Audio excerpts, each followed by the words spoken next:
Je suis ravie de vous retrouver au travers de cette première vidéo qui s'adresse aux patients du cabinet, mais plus largement à toutes les personnes qui souhaiteront me suivre en vidéo depuis mon site internet que je vous communiquerai à la fin de celle-ci. Alors, cette première vidéo est consacrée au confinement et je vais me proposer de vous donner quelques conseils pour mieux vivre le confinement. Bien sûr, mon discours va s'appuyer sur des études qui sont en train de sortir, des études chinoises. Donc voilà, il y a un fondement scientifique à mes propos. Vous verrez peut-être passer au cours de cette vidéo un petit chat, c'est mon co-thérapeute. Donc le petit chat du cabinet, elle s'appelle Origine, elle a 1 an et demi et puis elle fait beaucoup de bien aux patients qui viennent ici travailler. Donc dans un premier temps, le premier conseil que je pourrais vous donner, c'est soigner votre hygiène de vie.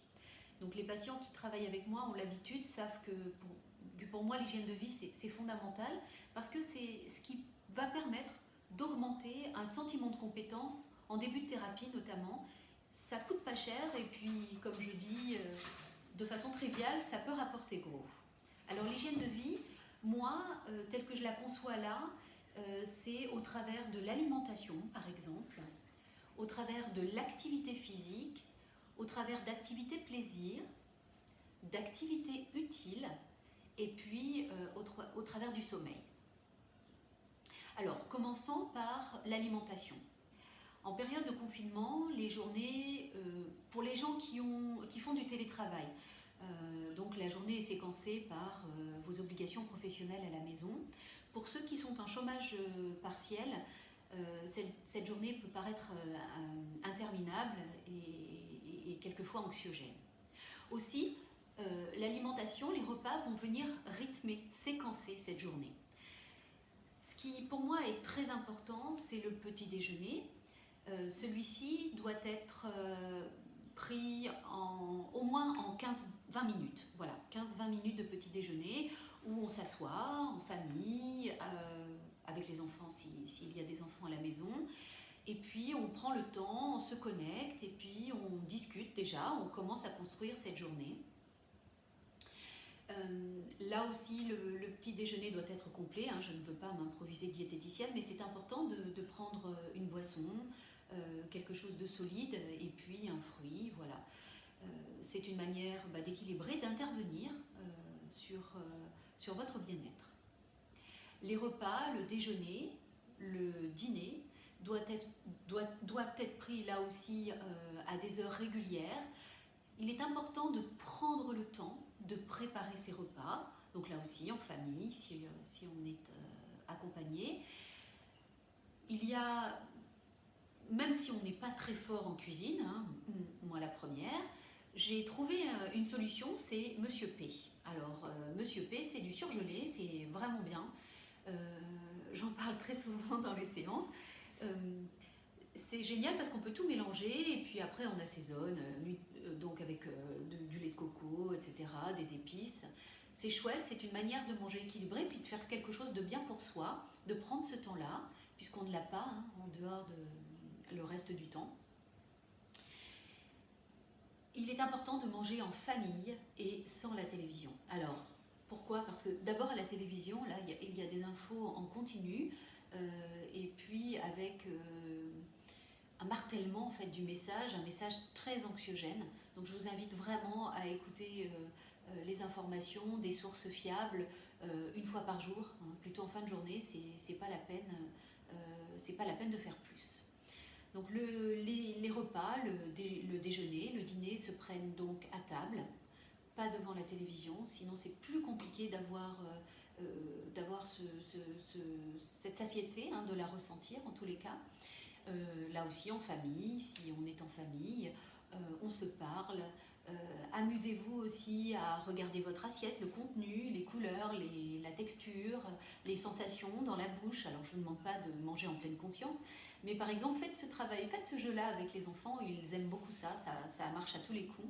Le mieux vivre le confinement, c'est l'activité physique. Alors je sais que certains d'entre vous n'ont pas toujours la chance d'avoir un jardin ou un balcon, une terrasse. L'activité physique, c'est quand même important d'en faire 20-30 minutes par jour. surtout quand on vit du stress. Là, je vous invite à aller sur Internet, regarder des sites. Il y a des chaînes aussi, des chaînes YouTube qui proposent des exercices, des trucs et astuces pour essayer de construire une activité physique à la maison. Donc, si vous voulez, je pourrais vous mettre des liens, par exemple. Bien sûr, hein, c'est tout en respectant ses limites physiques. Ça va de soi. Le troisième conseil, c'est vraiment faire des activités plaisir. Alors là, du coup, c'est à consommer sans modération. On n'est plus dans le tourbillon de la vie, tout est sur pause, tout est mis sur pause aujourd'hui. Donc, ne vous privez pas, donc finissez les bouquins que vous aviez commencé ou que vous aviez achetés. Si vous avez envie de lire pour vous évader et pousser un peu les murs du confinement, il y a aussi des livres en ligne, il y a des livres audio. Donc voilà, ne vous privez pas, si vous aimez lire, ne vous privez pas de cette activité-là. Il y a d'autres activités plaisir, donc selon évidemment vos affinités. C'est très important là que vous puissiez prendre soin de vous aussi au travers d'activités. Les activités aussi utiles sont très importantes. Alors qu'est-ce qu'une activité utile ? Une activité utile, c'est une activité qui n'est pas toujours plaisante. Et bien sûr, il ne faut pas qu'elle soit trop déplaisante, ça va de soi. Mais c'est ces activités où on se dit « Ah, je suis content de l'avoir fait. Ah oui, voilà, j'avais pas envie, je l'ai fait. Ah, vraiment, je suis satisfait de moi. » Voilà, c'est par exemple mettre à jour ses comptes, mettre à jour ses papiers administratifs, ranger ses placards, nettoyer la salle de bain de fond en comble. Enfin voilà, c'est toutes ces activités qu'on rechigne à faire le reste du temps, et bien là c'est le moment ou jamais. Une autre activité aussi qui me semble très importante, c'est les activités qu'on ne finit jamais. C'est très important là aussi, encore une fois. Hop, voilà. On n'est plus dans le tourbillon de la vie, donc finissez ce que vous avez entrepris il y a quelques semaines, quelques mois, pourquoi pas quelques années. Vous allez voir, c'est bon aussi pour la confiance en soi. Un autre conseil que je peux vous donner, c'est rester connecté. Avec le confinement, on n'a pas la possibilité d'aller visiter ses proches. Donc la connexion, si on n'a pas une bonne qualité d'internet ou pas d'internet tout court, il y a toujours un téléphone. Donc ça, c'est vraiment précieux. Pour ceux qui ont internet, voilà, WhatsApp, Messenger, enfin, je ne veux pas faire la publicité, mais c'est quand même les outils qu'on a à notre portée aujourd'hui. J'ai vu des trentenaires à la télévision l'autre soir, en fait, qui faisaient des apéritifs WhatsApp. Voilà, donc surtout je crois que c'est très important de continuer, voire même de mettre en place des rituels. On se retrouve à telle heure, chaque soir, ou un certain nombre de soirs de la semaine, donc n'hésitez pas, c'est fondamental. Pour compléter le conseil rester connecté, je vous invite à soigner votre communication. Alors pour les patients qui ont l'habitude de travailler avec moi, je parle beaucoup de communication authentique, qui s'appuie sur deux besoins fondamentaux qui sont le besoin d'exprimer ses besoins et ses émotions et le respect des limites. Alors le premier, le besoin d'exprimer ses besoins et ses émotions, c'est en fait quand on est triste, quand on est en colère, quand on a peur, c'est nécessaire de pouvoir exprimer ses besoins, ce n'est pas un acte de faiblesse, au contraire. C'est important, surtout en période de confinement, parce que laisser... comment dirais-je, monter ces émotions négatives, augmenter la balance de ces émotions négatives. Donc ça peut donner lieu à la colère, ça peut donner lieu au contraire à l'effondrement dépressif. Donc c'est très important de s'appuyer sur ses proches, les proches qui partagent ce confinement, ou bien par Internet, bien sûr. C'est important parce que ces personnes vont faire relais, parce que vous, à un moment donné, vous serez aussi relais. Un deuxième besoin qui est fondamental, c'est le respect des limites. Là aussi, alors on est très fort pour respecter les limites de soi vers les autres, mais on est moins fort pour faire respecter les limites des autres vers soi. Donc dans une période de confinement, c'est très important aussi de pouvoir dire à l'autre ce que tu fais ne me plaît pas ou génère telle émotion, tel inconfort. J'ai pas envie de voir ça, j'ai pas trop envie d'entendre ça pour le moment.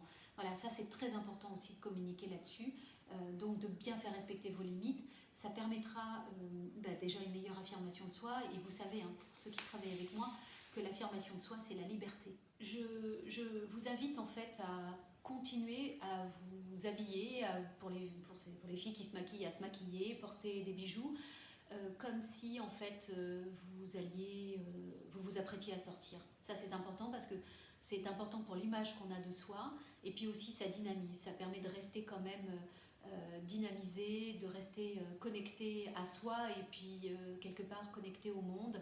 On fait comme si. Enfin, je donnerai un dernier conseil, c'est le sommeil et puis les horaires. Donc il est très important que vous ne soyez pas décalé parce que le confinement va se terminer un jour évidemment et donc il faudra repartir. C'est très important de pouvoir vous coucher à peu près à la même heure qu'avant le confinement, de vous lever à peu près à la même heure aussi, même si vous n'avez pas de programme défini, ça c'est fondamental. Et puis là aussi de pouvoir vous apaiser dans la journée. Plus vous vous apaiserez dans la journée par des exercices de relaxation, etc. Et là je ferai une vidéo là-dessus.